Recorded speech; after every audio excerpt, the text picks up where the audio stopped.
Ready to learn how you can help yourself and other women thrive during menopause with some simple nutrition tweaks? You are in the right place.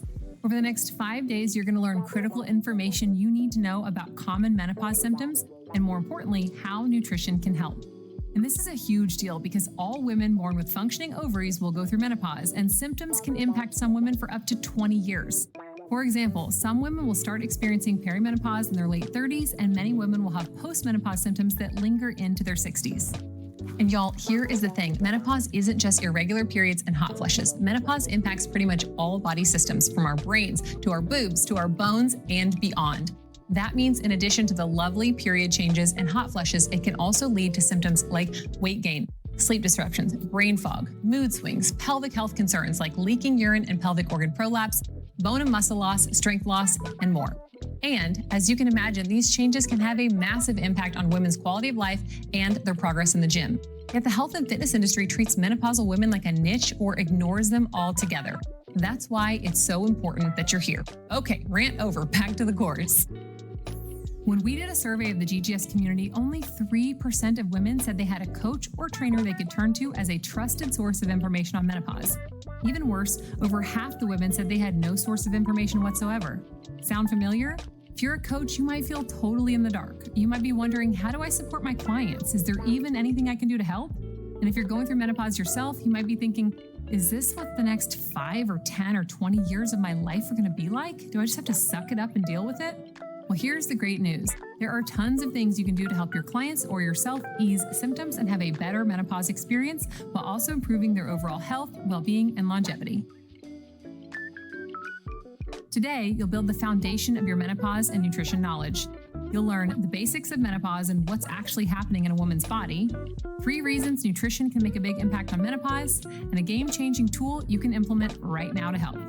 Starting tomorrow, you'll dive deep into 4 common menopause symptoms women struggle with: weight gain and body composition changes, lack of sleep, hot flushes, and brain fog. And each day, you'll learn why these symptoms occur and exactly how you can help.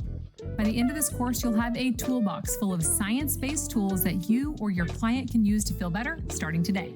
You ready? Let's get started.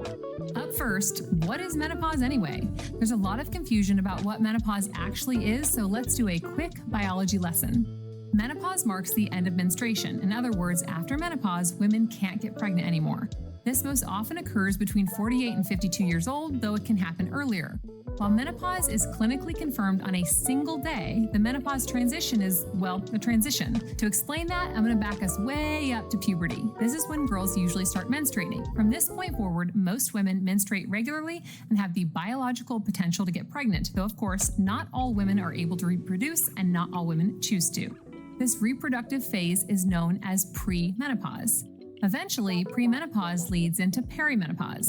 For many women, this phase starts in their early 40s and lasts several years. Sex hormones start fluctuating downward, and as a result, they may start to notice menstrual cycle disruptions and other hallmarks of hormonal fluctuations like hot flushes. Or they might not notice anything at all. Perimenopause is like the on-ramp to the final event of menopause, which, as I mentioned a moment ago, is marked by the final menstrual period. But as a woman can't know it's her final menstrual period while it's happening, menopause is officially confirmed once she's gone 12 months without a period. Postmenopause includes everything after the final menstrual period and until the end of life, but symptoms of this transition can linger for a decade or more into postmenopause for some women. Of course, there's much more to it than that. In our Menopause Coaching Specialist certification, we devote an entire unit to female anatomy and physiology as it pertains to menopause. So consider this an introduction to get you started. What's important to remember here is that menopause is a natural, normal, and inevitable part of most women's lives. It's also a unique experience. No 2 people will experience it the same way, and there isn't a single magic solution for menopause symptoms that will work for everybody. But that doesn't mean it's entirely out of our control. While menopause may never be perfect or easy, various lifestyle factors can significantly influence the nature of the experience, meaning there are tons of things that you can do that may contribute to a better perimenopause experience for you or your client. And while these factors run the gamut from exercise and movement to mindset and mental skills to sleep and self-care practices to menopause hormone therapy, which some people call hormone replacement therapy, and so much more, nutrition is a fantastic place to start. So let's get started. There are 3 reasons why nutrition can be a powerful tool during this time of life. Reason number 1, what worked before is no longer working. Getting older can feel like a big reality check. Eating behaviors that worked just fine in the past may no longer deliver the same results. Things we used to get away with, like a weekend of overeating, may now leave us feeling crummy for days. And tricks we may have used to lose weight before, like detoxes or crash diets, no longer deliver. In fact, they may flat out backfire. And the foods we used to enjoy may now cause us pain and discomfort. An evening enjoying beer and hot wings could now trigger a sleepless night filled with hot flushes and heartburn. Y'all, I don't know about you, but back in my teens and 20s, I could get away with eating anything. Fast food for 3 meals a day? Why not? Gas station food for dinner? No problem. Questionable chili dogs from the mall food court on my lunch break? These days, none of those foods would fly. Whether it's the hot flushes and heartburn that mysteriously pop up every time you eat green curry, the indigestion you get from your grandmother's famous meatloaf, or the new food intolerances that can crop up with age, there is no doubt about it. Our bodies react differently to food than they used to. You feel me? Okay, back to the course.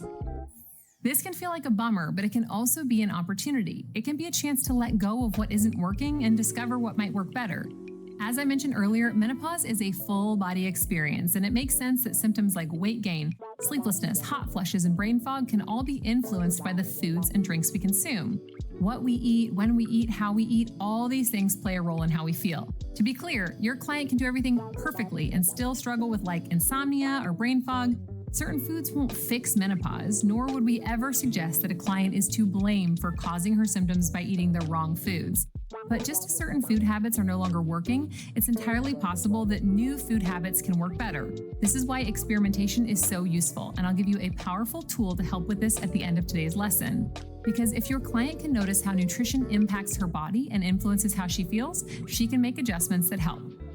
Beyond just improving her symptoms and potentially her overall health, your client may also welcome the chance to rethink or rebuild her relationship with food. Many women in midlife are ready for a change and open to try new things. Taking ownership over these choices can feel downright liberating. Okay, reason number 2 that nutrition can be a powerful tool during this time of life. The basics are always worth practicing, especially at midlife. All humans have similar nutritional needs. For instance, we all need water and enough nutrients to fuel our body and stay healthy. We also need similar nutrition skills and behaviors, like being able to know when we're hungry and how to choose nutritious foods. It shouldn't be surprising then that the foundational behaviors that help most people eat well are the same behaviors that can potentially improve a person's menopause experience. The fact is, by helping your client eat better for menopause, you're also helping her improve her overall health, which is pretty awesome. And quick side note, the people who are advanced at anything, whether it's eating skills or lifting weights or business, got there by relentlessly focusing on the basics. Okay, reason number 3, nutrition is a powerful tool during menopause. Building healthier eating skills is empowering. I've spent almost 20 years in the coaching field, and I can tell you this for sure. The sheer act of making a change, however small, can be incredibly empowering. During a time when so much feels out of her control, your client may find that taking any action, even a small effort here and there, can make her feel at least somewhat better. That is the power of agency. Taking action toward her goals can help her feel like she's back in the driver's seat, especially if she chooses to frame these efforts as an opportunity to change and grow rather than as some kind of punishment for getting older. And the amazing news is more and more women are choosing to see it this way, to cast off the old-fashioned idea that menopause is an end and instead to think of it as a new beginning. To think of menopause as a new chapter in their lives with potential for new goals, adventures, relationships, and ways of life. By helping your client make adjustments, no matter how small, you can help her along that journey. You can not only help her mitigate frustrating symptoms, but also feel healthier, stronger, and better equipped to take on whatever life brings. As you'll see over the next 4 days, we're not about giving women more food rules. This isn't about meal plans or telling your client what to eat. This is about helping your client get to know herself better, experiment, get creative, prioritize self-care, and figure out what works best for her. If you help her do that, you'll be invaluable as a coach. Okay, to wrap things up, as I told you at the beginning of today's lesson, if you're a coach or you want to be, you can make a difference. You can help your client see nutrition as an opportunity, make choices in favor of her own health and well-being, feel more empowered and in control during the menopause transition, and if you're going through menopause yourself, you're absolutely capable of making that same difference in your own life. With that in mind, we're wrapping up today's lesson with a tool you can use right now to help your client get started. It's called the Food and Symptoms Journal, and it's a powerful way to gather data and gain a deeper understanding of how symptoms may be linked to food and beverage intake. Being able to identify patterns and connections can be really enlightening, and it sets your client up to make more informed choices for herself. Rather than hard and fast rules like, you should always eat X and never eat Y, this tracking tool encourages her to become a detective of herself, looking for clues and connections. One caveat though, some people don't like tracking their behaviors. Your client has a history of disordered eating, tracking could feel triggering, or it might just feel too inconvenient. Work with your client to determine the easiest, most realistic way for her to track.